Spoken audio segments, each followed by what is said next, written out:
آخر حسین ماں ہوں. کتنی تپش ہے بیٹا سایہ تیرا بناؤں. آخر حسین ماں ہوں. حکم یزید آیا تیروں پہ تیر آیا. لاشوں کے بعد لاشا زہرا کے گھر کا آیا. تنہا تجھے یہاں پر میں کیسے چھوڑ جاؤں. آخر حسین ماں ہوں. اجڑے نہ گھر کسی کا کرتی ہوں میں دعائیں.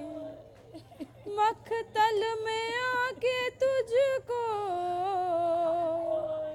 دیتی ہوں میں صدائیں. کیوں بولتا نہیں ہے آ کے تجھے مناؤں.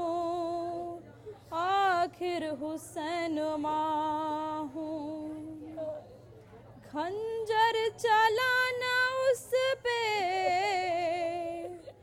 ہے نازوں کا یہ پالا. گردن نہ کاٹ اس کی احمد کا ہے دلارا. ارے خنجر چلانا اس پہ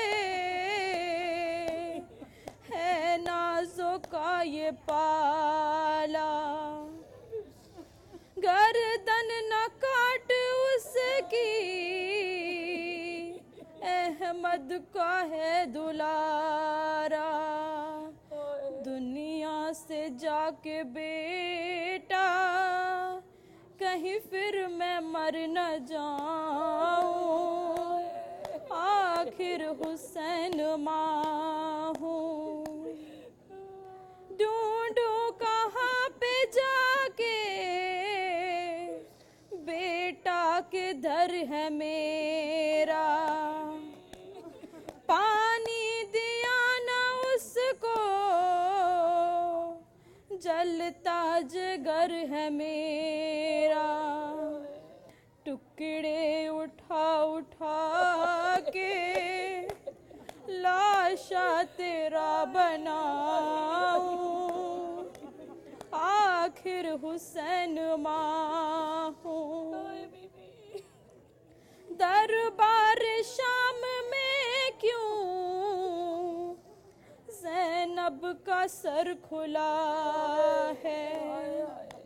ہائے ہائے میری سکینہ کا کرتا بھی یوں جلا ہے.